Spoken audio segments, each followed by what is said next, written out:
My name is Elaine, and at 28, my life changed overnight in ways I never imagined. Just days ago, I became a millionaire, inheriting $2 million, a stunning Victorian mansion, and a thriving business from my Aunt Vivian, the woman who raised me. When no one else did, I was still reeling from her loss, grappling with grief when my world tilted again. My parents, who vanished from my life 15 years ago without so much as a goodbye, walked back in as if time had stood still. Their smiles were warm, but their eyes told a different story, one that made my stomach churn with suspicion. Why now? What did they want? This is a story of love, betrayal, and the family we choose, a journey that tested everything I thought I knew about loyalty and trust. If you've ever faced toxic family drama or fought to protect what matters most, you'll want to hear this. Drop a comment below to share where you're watching from. Hit that like button if you've dealt with family chaos, and subscribe to join me as I unpack this wild, emotional ride. Let's dive in. Looking back, my childhood felt like a Polaroid snapshot of the American dream, simple, warm, and full of moments that seemed unbreakable until they weren't. I grew up in a modest 2-bedroom apartment in a small town, where life revolved around routines that made the world feel safe. My dad was a sales manager at a local car dealership, always quick with a joke and a wink, while my mom taught 3rd grade at the elementary school down the street. We weren't rolling in money, but we had enough to make memories that still tug at my heart. Friday nights meant piling onto the couch with a bowl of microwave popcorn for movie marathons, usually old comedies that made us laugh until our sides hurt. Summers brought camping trips in a beat-up tent we'd bought secondhand, roasting marshmallows under a starry sky. Christmas mornings were the best, with the smell of hot chocolate and cinnamon rolls filling the apartment as we tore into presents, wrapped in dollar store paper. Those were the days when I believed love was a given, when family felt like a fortress nothing could breach. But cracks were forming, ones I was too young to notice at first. By the time I was 11, the warmth in our home started to fade, replaced by a quiet tension that hung like fog. I'd hear my parents' hushed arguments through their bedroom door, voices sharp and strained, words like bills and debts cutting through the walls. My dad started taking mysterious phone calls, stepping outside to talk in low tones, his face tight when he returned. His occasional poker games with buddies turned into weekend trips to Atlantic City, and he'd come home late, reeking of cigarettes and whiskey instead of the car polish I associated with him. I overheard my mom crying one night, begging him to stop gambling before we lost everything. He'd promise, but those promises were like paper in the wind, gone the moment they were spoken. I didn't understand then, but I felt the shift. Like the ground beneath us was tilting. My mom changed too, her bright smile dimming like a bulb about to burn out. She started calling in sick to work, spending days in bed with the curtains drawn, her laughter replaced by silence. The fridge grew emptier, and when I asked about groceries, she'd snap, telling me to make do with cereal or canned soup. Some days, she'd stare at me with this haunted look, like she was trying to memorize my face, then dissolve into tears and lock herself in the bathroom. I was 12, desperate to fix things, so I tried to be perfect. I kept my grades up, scrubbed the apartment without being asked, and wore the same faded jeans until they were threadbare, thinking if I could just be good enough, I could glue our family back together. But perfection wasn't enough. The arguments grew louder, the silences heavier, and my dad's absences stretched longer. I'd lie awake at night, wondering what I'd done wrong, not knowing that the real storm was coming, a storm that would shatter my world in a way no kid could prepare for. By 13, the signs I'd missed were impossible to ignore, and the life I'd known was about to vanish, leaving me with nothing but a note and an empty apartment. The morning my world unraveled was a Tuesday in October, colder than it should have been for fall. I was 13, and I woke up late, the apartment eerily quiet. No clatter of my mom's coffee mug, no hum of my dad's morning news radio. Their bedroom door hung open, which was odd. Mom always kept it shut on her bad days. I stepped inside, my bare feet cold on the linoleum, and saw the closet doors gaping, half the hangers bare, like someone had ripped out half the room's soul. The dresser drawers were yanked out, spilling a few forgotten socks. On the kitchen counter, I found a single sheet of paper, my mom's handwriting jagged but clear. "Elaine, we can't do this anymore. Your Aunt Vivian will take care of you. We're sorry." 16 words that gutted 13 years of my life. I stood there, heart pounding, dialing my mom's cell over and over, each unanswered ring tightening the knot in my chest. My dad's number was already disconnected, a dead end. I rummaged through drawers for address books, emergency contacts, anything to explain the void, but found nothing. Panic clawed at me. Were they coming back? Had I done something wrong? I spent that first night alone, curled on the living room couch, clutching the phone, too scared to tell anyone. What if social services took me away? What if my parents returned and I wasn't there? I survived on dry cereal, tears blurring my vision as I waited for a call that never came. By the second day, our landlord banged on the door, demanding overdue rent. When I mumbled that my parents were away, his eyes narrowed, muttering about calling authorities. Fear won out on day 3, and I dialed my school counselor, voice shaking as I admitted the truth. Miss Dawson, the social worker, arrived with kind eyes and a voice like a warm blanket. She made calls, tracked down my Aunt Vivian, my dad's older sister, a woman I'd met only twice, a stern businesswoman from another state who barely seemed to like kids. I wasn't even sure she knew what had happened to me. Vivian arrived the next morning in a sleek black car that looked alien in our rundown neighborhood. Dressed in a charcoal gray suit with pearls, her silver hair pulled tight, she didn't hug me or offer soft words. Her face was all business, a mix of determination and something heavier, like she was carrying a weight she didn't ask for. Pack what you can carry, she said, her voice clipped but not cruel. I stuffed a suitcase with clothes and crammed my backpack with photo albums and dog-eared books, leaving behind my childhood bedroom with its glow-in-the-dark stars still stuck to the ceiling. The 3-hour drive to her home was mostly silent, broken only by her asking if I needed food or a bathroom break. I stared out the window, watching my old life fade in the rearview mirror, my stomach churning with fear and loss. Vivian's Victorian mansion was like stepping into a movie set. 2 acres of manicured lawns, iron gates, and a house that dwarfed my old apartment. My new bedroom was bigger than our entire living space, with velvet curtains and an antique 4-poster bed that made me feel like an imposter. But Vivian's world came with rules, a structure as rigid as her posture. Breakfast at M sharp, beds made before school, no shoes on the hardwood floors. Piano practice for an hour daily, whether I had talent or not. Homework at the desk, never on the couch. Dinner required a current event to discuss and one personal achievement to share. No TV on weeknights. I broke every rule that first month. Maybe testing her, maybe hoping she'd send me away before I could be abandoned again. But Vivian never wavered. If I was late for breakfast, the kitchen closed at 7:30, no exceptions. Incomplete homework meant canceled weekend plans. Her discipline wasn't warm, but it was steady, a lifeline in a sea of chaos. The legal process to make me her ward was a maze of court hearings, social worker interviews, and psych evaluations. Vivian hired top lawyers, never once hinting she'd send me to foster care, even when the process dragged on. My parents never showed up to any hearing, their absence a silent confirmation of their choice. The court couldn't find them to terminate their rights, they'd vanished like ghosts. That abandonment carved wounds that therapy could only dull. For years,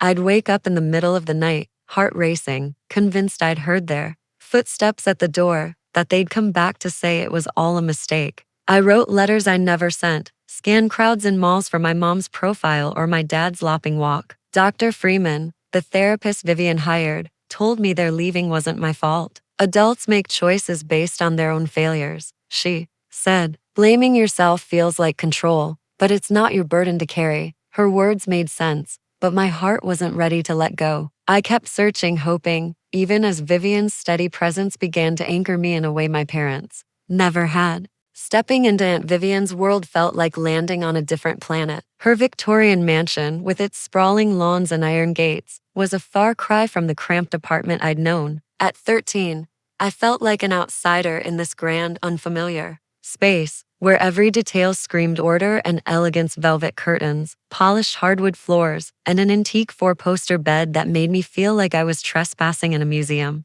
Vivian's rules were as rigid as the starched collars of her business suits. Breakfast at M sharp, beds made before school, no shoes indoors, and an hour of piano practice daily, whether I could carry a tune or not. Homework was to be done at a desk, not sprawled on the couch, and dinner conversations required a current event and a personal win. I rebelled at first, breaking every rule, maybe to test if she'd send me away like my parents had. But Vivian was unshakable. Miss Breakfast, the kitchen closed, skimp on homework, weekend plans vanished. Her discipline wasn't warm fuzzies, it was a steel framework that held me up when I was crumbling. School was another hurdle. Vivian enrolled me at Westfield Academy, a private school where kids arrived in BMWs and wore uniforms that cost more than my old wardrobe. I was a fish out of water, drowning in academic rigor my public school hadn't prepared me for. Geometry proofs and AP English essays kept me up past midnight, my desk littered with coffee mugs and crumpled notes.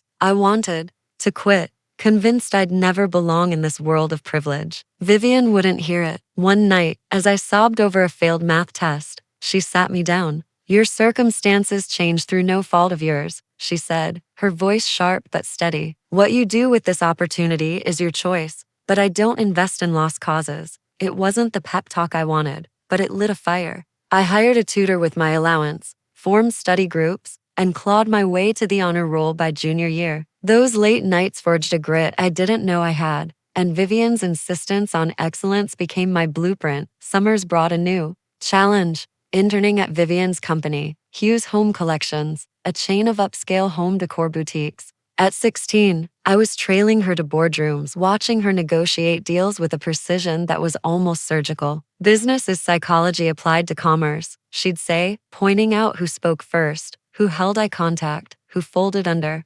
pressure. I soaked it up, learning inventory management, vendor relations, and the art of a firm handshake. By the time I graduated high school, I'd earned a spot at Northwestern University for business and marketing, Vivian's choice over my state school dreams. We fought hard over it. I accused her of controlling me. She countered that I was dodging my potential. Then, in a rare moment, she opened up about my dad, her brilliant brother who never got a college shot, whose gambling chased quick riches. "I'm breaking that cycle for you," she said. That shut me up.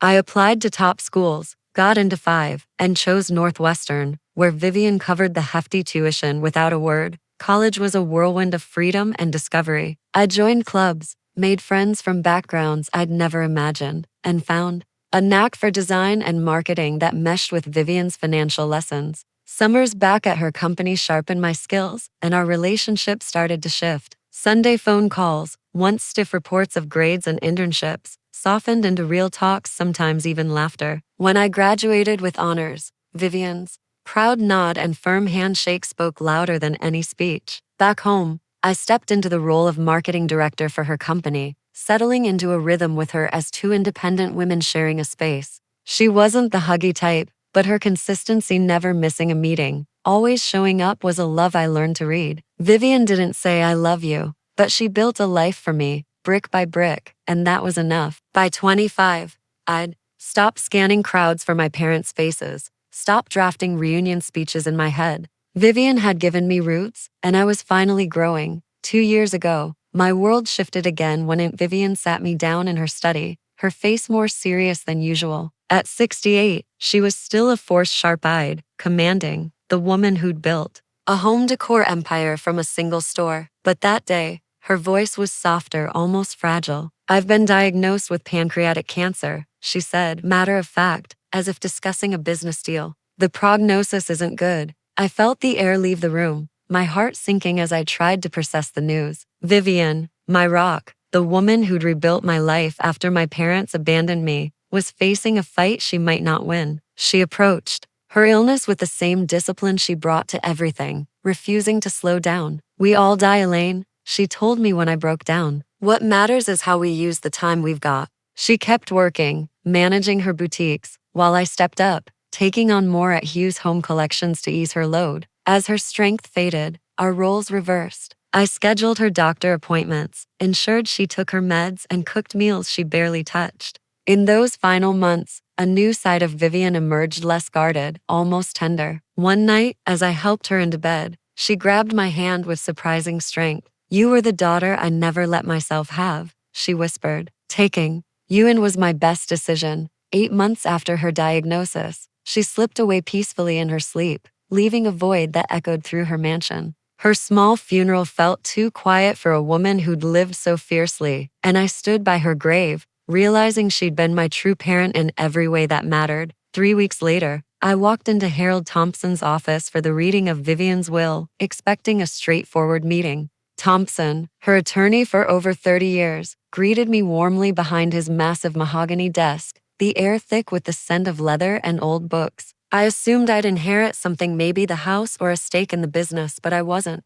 prepared for the bombshell. Then the door opened, and time froze. My parents stood there, 15 years older, their faces etched with lines and regret they hadn't earned. My dad, once athletic, was now heavy, his hair thin and gray. My mom's blonde hair was cropped harshly, her eyes shadowed, her smile forced. "Ella," my dad said, his voice rough, "look at you, all grown up."